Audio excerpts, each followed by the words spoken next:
Oke, halo semuanya. Pernah kepikiran nggak sih di balik ujian nasional yang super besar itu, sebenarnya apa aja yang terjadi? Hari ini kita bakal bedah tuntas sistem yang ada di belakang tes kemampuan akademik atau TKA. Ini bukan sistem biasa loh, semuanya dirancang dengan satu tujuan utama. Mastiin setiap peserta ujian itu dapat kesempatan yang adil. Yuk kita kupas bareng-bareng.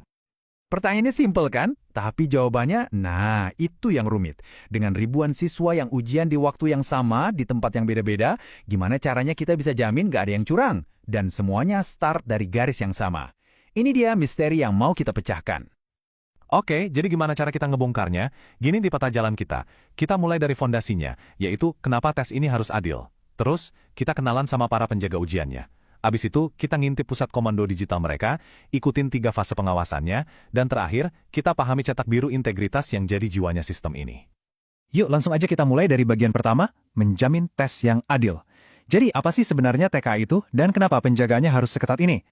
Gini deh, TK itu pada dasarnya adalah sebuah tolok ukur, alat buat mengukur kemampuan akademis siswa yang hasilnya itu bisa nentuin masa depan mereka. Nah, karena taruhannya gede banget ya kan, makanya kredibilitas ujian ini harga mati, nggak bisa ditawar.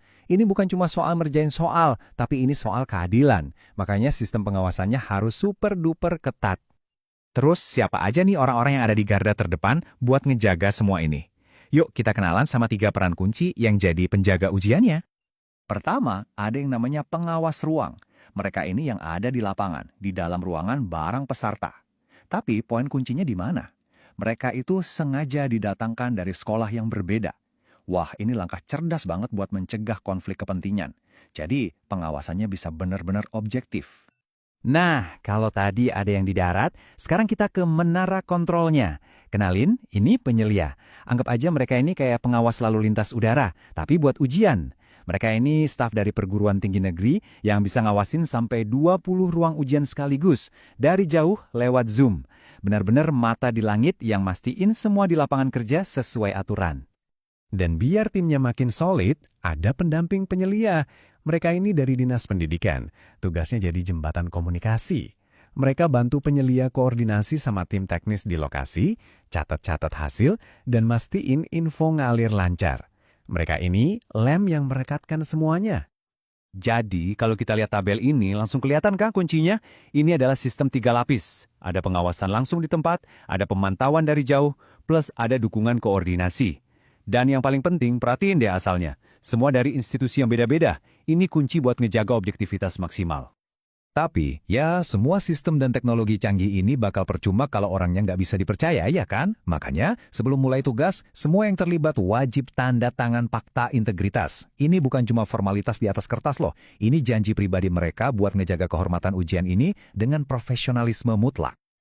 Tentu aja, sistem pengawasan modern kayak gini nggak bakal jalan tanpa teknologi yang mumpuni.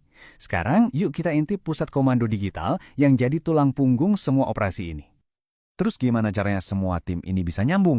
Ada 3 pilar digitalnya. Pertama ada laman TKA, ini pusatnya semua informasi. Kedua, pakai WhatsApp buat komunikasi kilat dan koordinasi di grup khusus. Dan yang jadi matanya sistem ini tentu aja Zoom, yang nyiarin langsung kondisi setiap ruang ujian.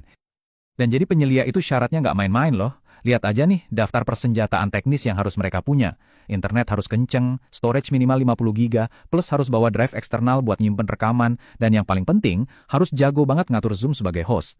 Ini jelas bukan pekerjaan buat amatir. 20. Ingat angka ini, 1 orang penyelia itu bertanggung jawab memantau maksimal 20 pengawas ruang yang lokasinya bisa jadi beda-beda.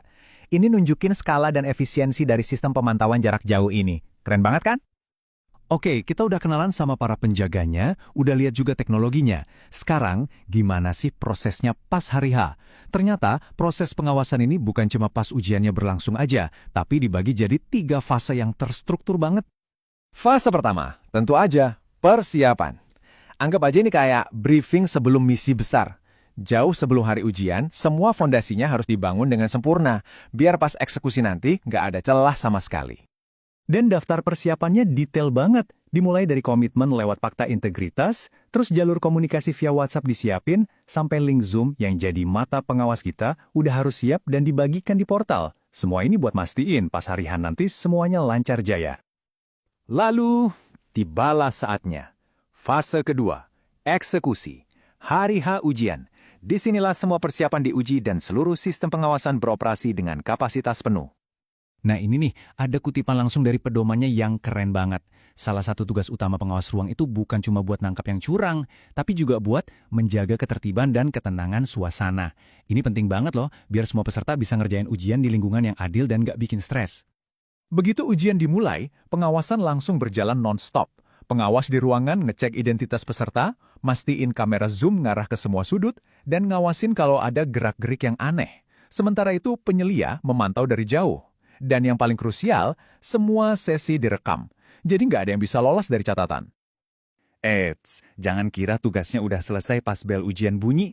Masih ada fase ketiga yang nggak kalah penting, yaitu pelaporan. Ini penting buat akuntabilitas dan buat nyiptain jejak digital yang jelas dari setiap sesi ujian. Setiap sesi itu wajib ditutup dengan laporan digital yang namanya berita acara. Kalau ada insiden, buktinya kayak screenshot harus diupload. Rekaman Zoom-nya itu diarsipin di drive eksternal. Jadi jejak digitalnya lengkap banget, bisa diaudit kapan aja kalau dibutuhin. Jadi, kalau kita tarik benang merah dari semua yang udah kita bahas, mulai dari para penjaganya, teknologinya, sampai proses 3 fasenya, kita bakal nemuin sebuah cetak biru integritas. Semuanya dirancang buat menegakkan 3 prinsip inti. Pelaksanaannya tertib, prosesnya transparan, dan hasilnya bisa dipertanggungjawabkan alias akuntabel. Nah, ini yang bikin kita mikir di akhir. Sistem yang kita lihat ini, dengan pengawasan jarak jauh, verifikasi berlapis, dan jejak digital yang lengkap, kelihatannya canggih dan kokoh pambat. Pertanyaannya sekarang, apa jangan-jangan ini adalah wajah masa depan dari semua ujian penting? Gimana menurut kalian?